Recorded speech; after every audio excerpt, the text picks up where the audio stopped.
Welcome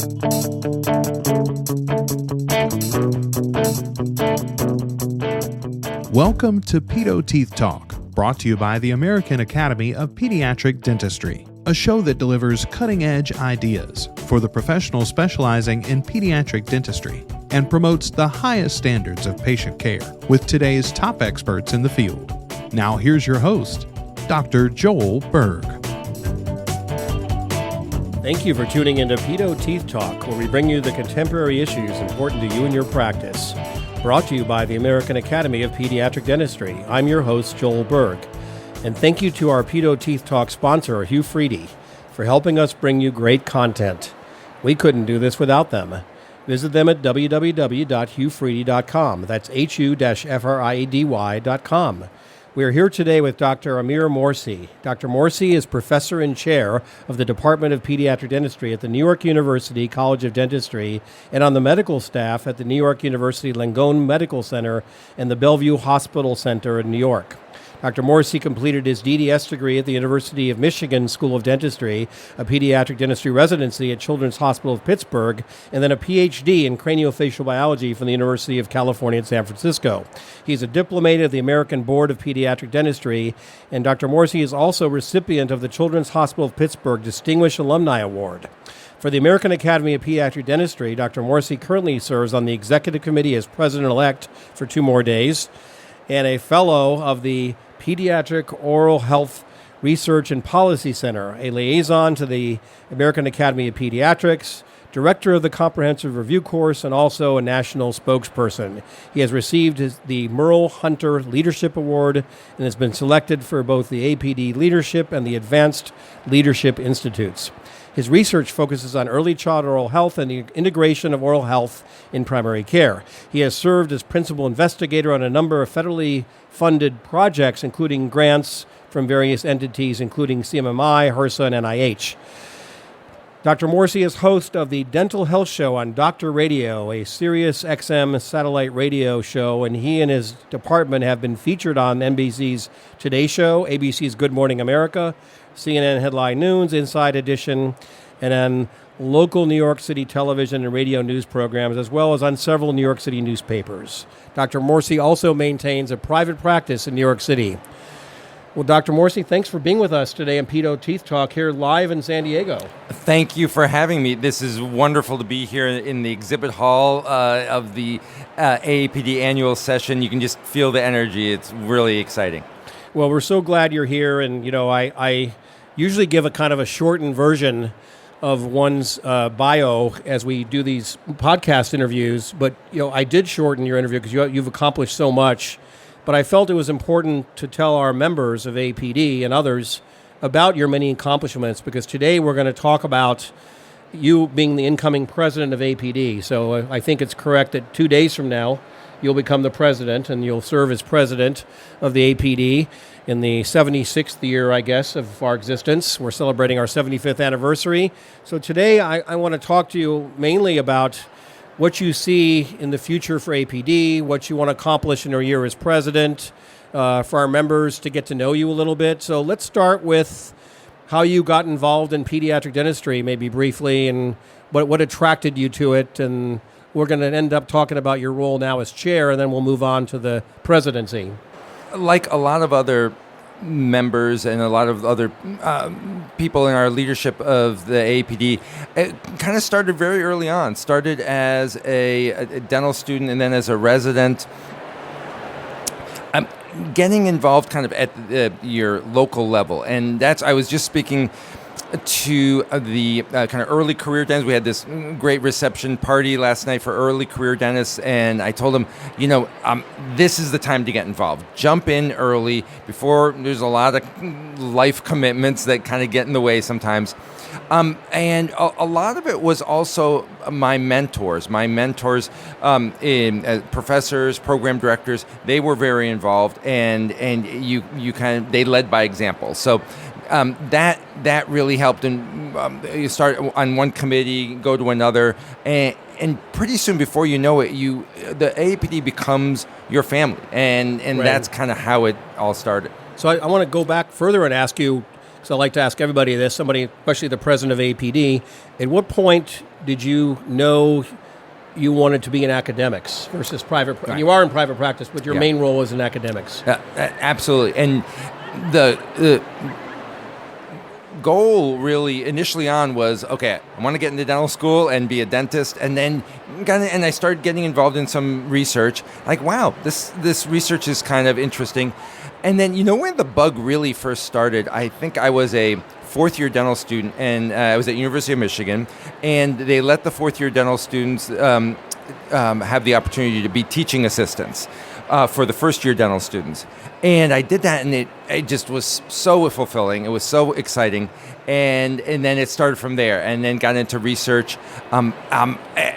Really, one of the big deciding factors was after finishing residency, a 3-year intensely clinical residency at Children's Hospital in Pittsburgh. I was like, okay, am I done being a student? Do I want to actually now be, a grown-up and start life? But I really had that bug to continue in academics and teaching and research, and that's when I went on to do my Ph.D. So getting that bug early, I think, really, and that's what I tell folks now that I talk to. I said, look, if you have any inclination at all of academics, whether it's part-time or full-time, do it as early as possible. If you don't like it, fine. Luckily in pediatric dentistry, we have so many other options.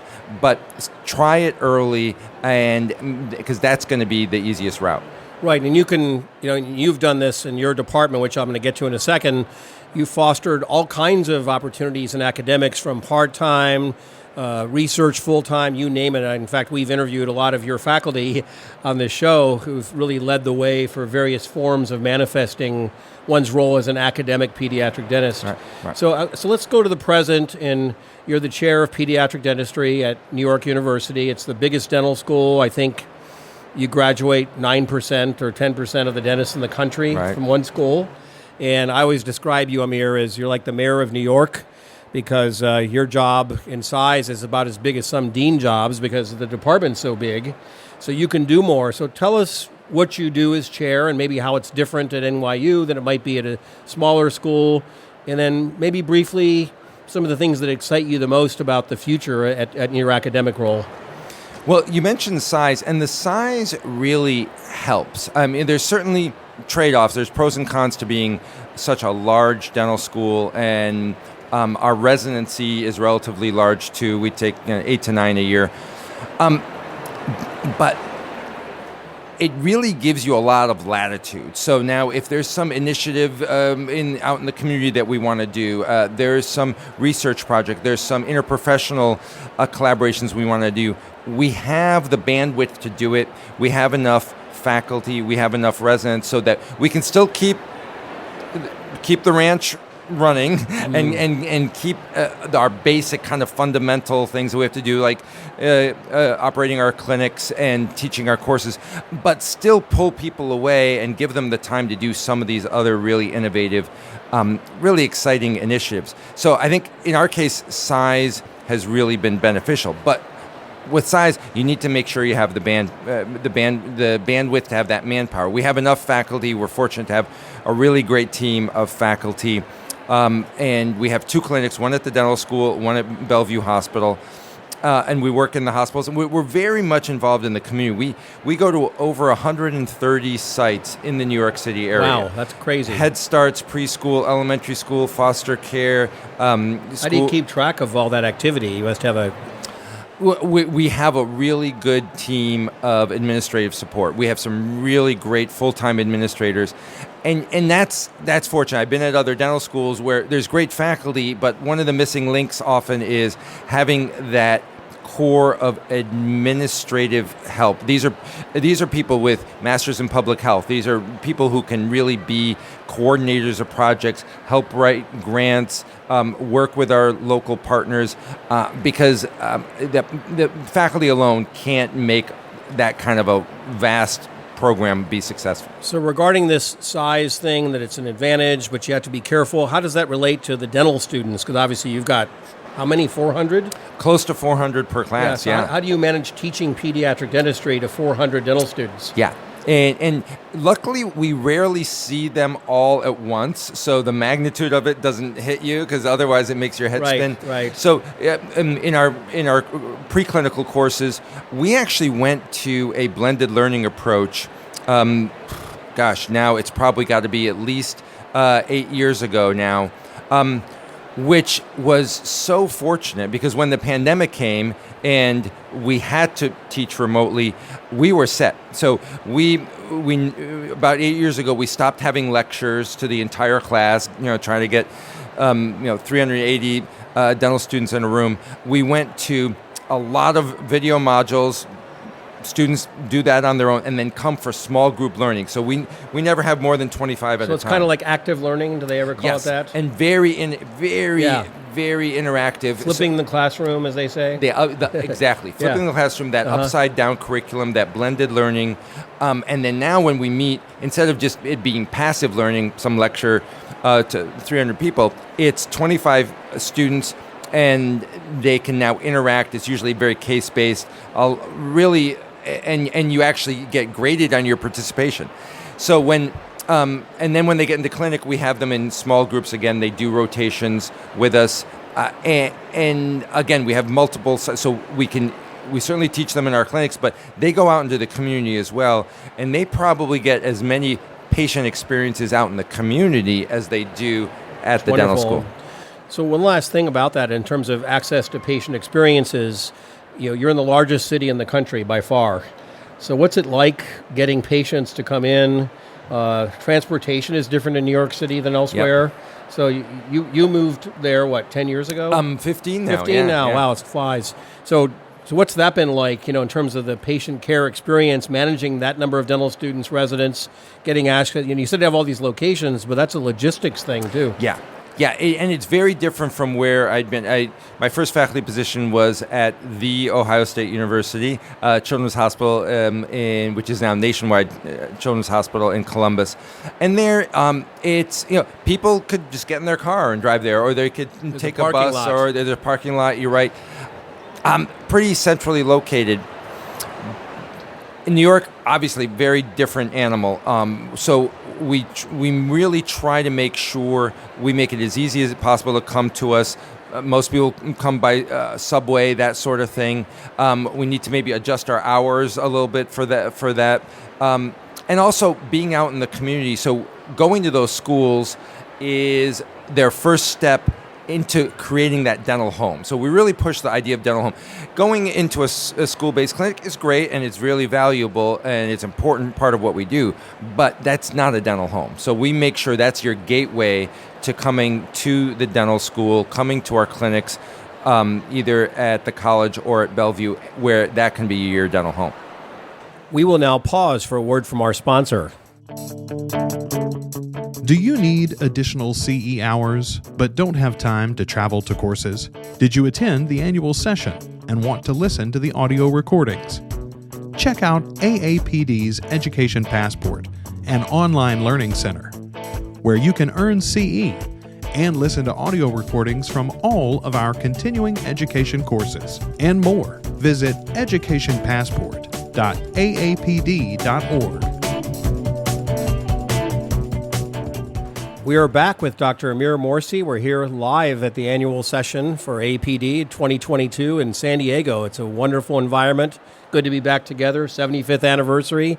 And I've got the new president coming in, Amr Moursi. So Amr, we were talking about your role as chair of pediatric dentistry. I now want to get into your new role as president of AAPD. So tell us what you see. First, tell us what are the issues facing AAPD? What are the opportunities facing AAPD? Today we learned in our opening from Judy Holler, and I love her stuff, yes and. So what's the and for AAPD ahead?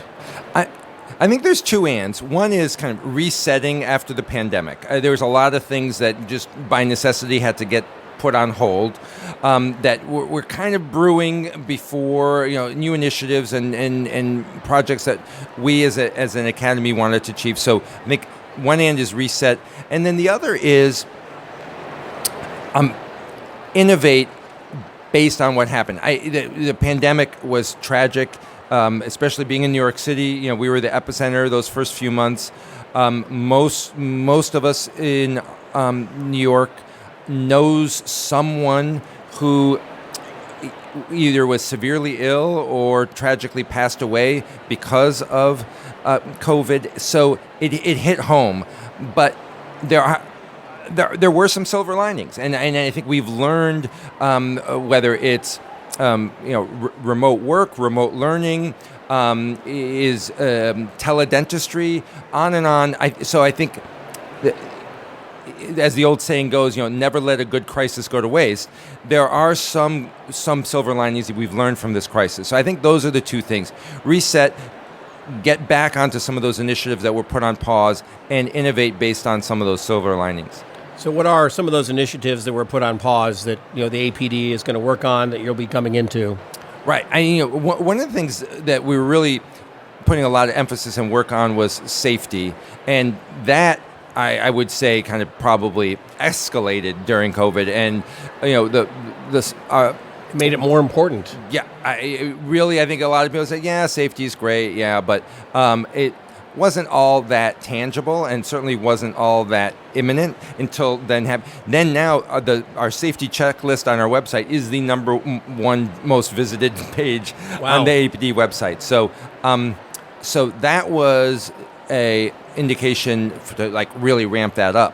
One of the things we had really we started looking at was membership, and what kind of members, what scope of membership that we'd like to address moving forward. We're so fortunate, the vast majority, around 90% of pediatric dentists in the United States are members of the AAPD. We also retain our members from year to year. Typically, it's 95% or above of retention year after year. People, yeah, it's amazing actually, especially through the pandemic. I mean, a lot of practices had financial hits, so getting out that checkbook and writing that check for those dues, it could be tough. But we retain membership. So where do we go from there? That's one of the things that we really wanted to make sure. So let's talk about that market share for a second.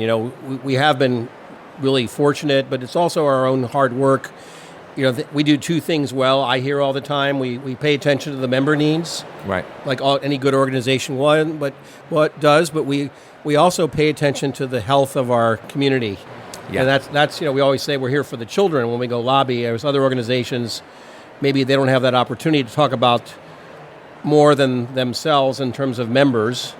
So talk a little bit about that and how you see that evolving. This work we've done that's about the children, right? And I think it starts with our name, the American Academy of Pediatric Dentistry, not the American Academy of Pediatric Dentists. So that is ingrained in our DNA. It's part of our culture. If you see surveys of our members, often the number one answer to why are you a member, what do you think is most value of the AAPD, it's advocacy.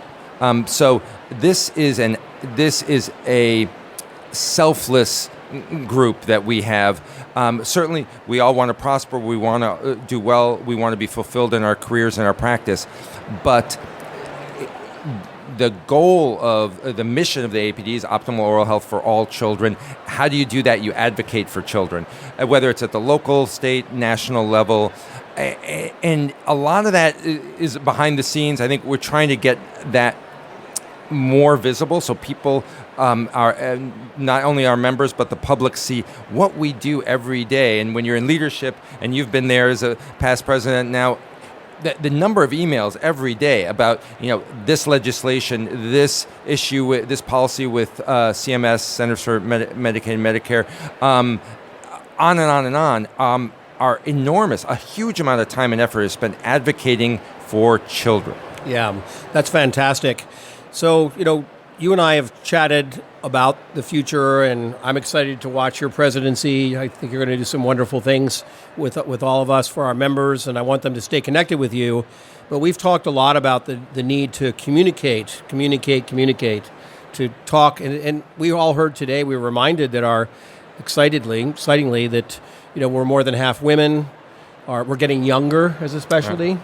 The majority, the age group with the highest representation is 30 to 39, and we're more diverse than ever. All wonderful things. So, but that means that we need to learn better and more how to communicate with our members, with our communities of interest. So what are some of the things that you would imagine during your year coming in to reconnect in that way in terms of, new marketing efforts, new ways of talking to our members and to our communities of interest? Right. And the first step, I think, was finding out about our members and our profession. The AAPD commissioned a workforce study a few years ago, and that's where we got these numbers. Wow, we are getting younger. Yes, more women. Our residency at NYU is, I think, a good representative. It's like our applicants are 80% women. So, and yes, we are getting younger, more diverse. So doing things the same old way just doesn't make sense. Obviously, society as a whole is changing as well. So I think communication, there's two pieces of it, kind of outward looking and inward looking. So outward to our families, to our patients, to all the other professions kind of we work with. I think we can enhance that. Part of that goes through just actually meeting with, so we regularly meet with the American Academy of Pediatrics, the pediatricians. We at NYU in particular, we've worked a lot with nurses and nurse practitioners, with nutritionists. We just hired a full-time nutritionist at NYU. Cool. I'm spreading the word on that one. That's pretty cool. So I think we're going to see more and more of that. So I think that's the outward part. The inward part, kind of looking within our organization, certainly website, that sort of thing. But you know what? It's all about the phone, right? It's all about the cell phones now. It's all about social media. I think we can capitalize on that better. And not just because that's what everyone's doing, but hey, that is a great tool to reach a lot of people quickly where they are. They don't have to make an extra effort, right. And make it a two-way street. So not just sending out information, but how can our members interact with us digitally, electronically, in real time? That's something that I'm certainly going to put an effort on during my term as president. That's exciting, and I think, as we know, many of our members have their own extensive social media networks. I interviewed somebody recently, and he's got 150,000 followers. Wow. I think we have somebody who has 500,000 followers. So, we need to be all connected. All those little hubs of information need to be interacting with us and together. So I'm really excited about that. Well, wow, this is exciting. I can't wait to follow you next year and stay in touch, and I urge all our members to. So thanks for being with us today in Pedo Teeth Talk. Thank you for inviting me. I'm happy to come back anytime. Thank you so much, and thanks to our audience for listening to us today. We'll see you here next time. Do you need additional CE hours but don't have time to travel to courses? Did you attend annual session and want to listen to the audio recordings? Check out AAPD's new Education Passport. The redesigned and improved Education Passport is AAPD's online learning center, where you can earn CE and listen to audio recordings from all of our continuing education courses and more. Visit educationpassport.aapd.org for more information. For 10% off any product, use discount code TEETHTALK in the Education Passport store. Pedo Teeth Talk is the show that delivers cutting-edge ideas for the professional specializing in pediatric dentistry. Be sure to check out previous episodes of Pedo Teeth Talk, as well as our other podcast platform, Newly Erupted. All previous episodes are available on our website. We welcome your ideas for future shows and guests. For more information on the American Academy of Pediatric Dentistry, visit aapd.org.